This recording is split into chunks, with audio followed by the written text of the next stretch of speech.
Halo, kembali lagi bersama saya Liviana untuk menjelaskan mengenai cara pembuatan ekobrik. Cara untuk membuat ekobrik sangatlah mudah. Yang perlu kita siapkan hanyalah bahan-bahan yang sederhana. Mari simak 10 langkah membuat ekobrik. Yang pertama, simpan, pisah, dan bersihkan sampah plastik. Ekobrik dibuat dari plastik yang bersih dan kering. Mulailah dengan memisahkan plastik dari bahan-bahan lainnya.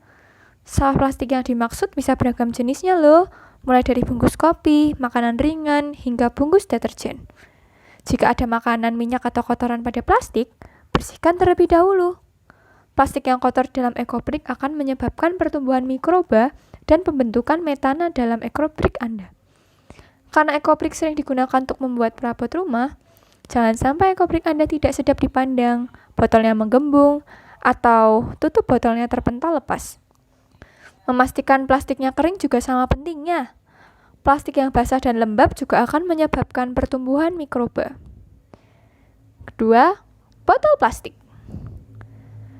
Pilih satu jenis botol tertentu dan hanya gunakan jenis tersebut. Saat tiba waktunya untuk membangun nanti, ukuran ekobrik yang persis sama penting untuk membuat modul yang kokoh. Saat memilih botol yang akan Anda gunakan, pertimbangkan 3 faktor ini: ketersediaan, volume botol, serta proyek yang akan memanfaatkan ekobrik yang Anda buat. Bagi pemula, disarankan untuk menggunakan botol dengan volume di bawah 600 ml. Botol-botol besar 1500 ml memang akan menyimpan banyak plastik, tapi juga butuh waktu lama untuk membuatnya. 3. Siapkan tongkatmu. Tongkat yang tepat akan membuat perbedaan besar dalam kegiatan pembuatan ekobrik. Bambu dan kayu adalah bahan yang paling cocok untuk tongkat ini. Ukuran tongkat tergantung tipe botol yang Anda pilih. Anda membutuhkan tongkat dengan diameter kira-kira sepertiga lebar mulut botol standar, jadi sekitar 6 mm. Panjang tongkat idealnya sekitar 2 kali tinggi botol Anda dengan ujung yang membulat. Hindari tongkat bersudut tajam, karena dapat merobek botol Anda. 4. Jangan memasukkan benda-benda seperti kaca, kertas, logam yang dapat terurai dengan alami. Yang tidak Anda masukkan dalam ekobrik sama pentingnya dengan yang Anda masukkan. Benda-benda seperti kain katun, logam, kertas, kardus, kaca, dan bahan-bahan organik tidak akan terurai menjadi zat-zat beracun, sehingga tidak perlu diamankan. Pastikan benar Anda tidak memasukkan logam atau kaca yang tajam dalam ekobrik. Keduanya dapat merobek permukaan botol dan membahayakan penanganannya. 5. Mulailah dengan memilih warna dasar botol. Ini bagian dari prinsip desain sirkular membuat ekobrik. Kita perlu memikirkan pemanfaatan berikutnya dari ekobrik. Ketika ekobrik Anda dimanfaatkan dalam modul atau bangunan tanah, warna di dasar botol akan membantu membentuk pola dan desain. Untuk membuat warna di dasar ekobrik Anda, pilih plastik lunak dengan warna polos, kemudian dorong ke dasar ekobrik Anda. Anda perlu mengisi kira-kira setengah tinggi botol dengan plastik lunak dalam warna pilihan Anda. Lalu padatkan dengan tongkat.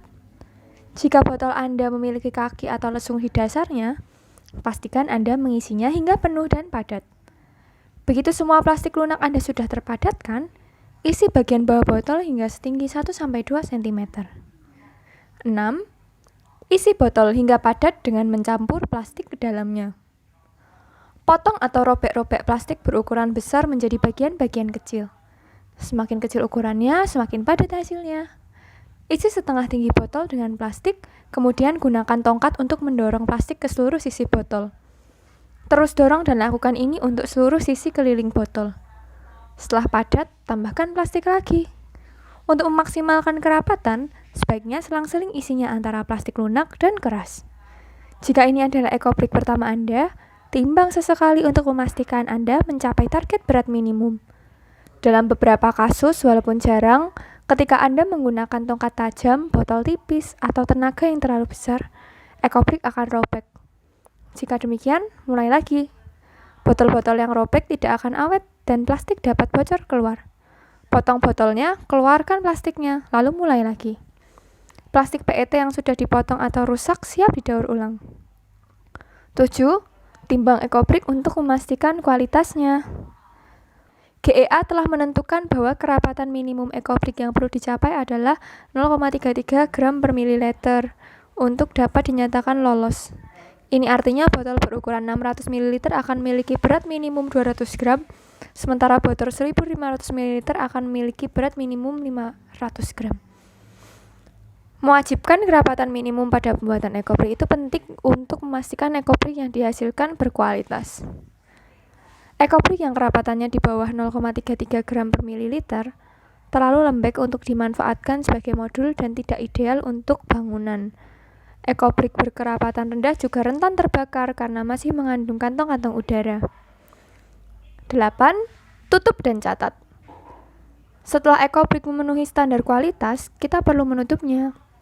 Pertama-tama, pastikan isi ekobrik Anda tidak meluap. Harus ada jarak sekitar 1-2 cm antara tutup botol dengan plastik di dalamnya. Tutup botol HDPE terbuat dari jenis plastik yang berbeda dari botol PET dan merupakan bagian terlemah ekobrik. Jika plastik ini sedikit saja menekan tutup botol, tekanan akan membuatnya retak setelah bertahun-tahun. Selain itu, pastikan Anda menghindari jenis tutup berengsel atau olahraga yang biasanya disedot ketika menutup ekobrik, karena jenis tutup seperti itu rapuh dan mudah rusak seiring waktu. Setelah ditutup, saatnya untuk mencatat ekobrik Anda. Mencatat data-data kunci ekobrik adalah bagian penting dari pembuatan ekobrik, baik Anda ataupun komunitas Anda. Secara khusus, ini penting bagi para pemimpin komunitas.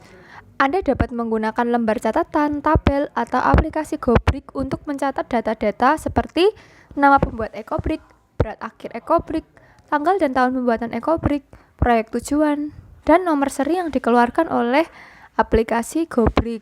Dengan mencatat berat ekobrik, Anda dapat menjumlah berat seluruh ekobrik buatan Anda dan menghitung total plastik yang telah Anda amankan dari lingkungan. Dengan mencatat nama dan berat, Anda menunjukkan tanggung jawab kualitas. Dengan mencatat jumlah ekobrik yang berhasil Anda selesaikan, Anda akan tahu kapan Anda siap lanjut ke tahap pembangunan proyek Anda. Dengan mencatat tanggal pembuatan, Anda membuat orang-orang di masa depan tahu bahwa saat ini kita peduli dengan dunia yang mereka tinggali. 9. Tulis keterangan. Saat mencatat ekobrik, pastikan Anda juga mencatat data kunci itu pada ekobrik Anda. Tuliskan berat, data, nomor seri, dan lain-lain ke permukaan ekobrik yang telah dicatatkan dan didaftarkan. Pastikan Anda menggunakan alat tulisan dengan tinta permanen untuk mencatat ekobrik. Ekobrik akan bertahan selama berpuluh-puluh hingga beratus-ratus tahun. Semakin banyak informasi yang bisa kita tinggalkan bagi generasi berikutnya, semakin kaya hadiah kita ini. Cat enamel dan cat kuku adalah yang paling sesuai untuk menulis di ekobrik. 10. Simpan ekobrik. Simpan ekobrik di dalam ruangan jauh dari sinar matahari. Jika memungkinkan, lindungi dengan kain atau terpal dari debu dan kotoran, karena PET menarik debu dan zat-zat kimia yang sulit dihilangkan. Tumpuk secara horizontal dengan bagian dasar menghadap keluar. Ini memungkinkan Anda menyusun ekobrik berdasar warna dan merek yang nantinya akan memudahkan perencanaan dan pelaksanaan proyek. Idealnya, ekobrik disimpan lebih tinggi dari tanah, di lantai atau panggung kayu, dan sepenuhnya terlindung dari sinar matahari dan elemen-elemen lain. Nah, itu tadi cara mudah membuat ekobrik. Yuk mulai selamatkan lingkungan dari pencemaran plastik dengan memulai ekobrik.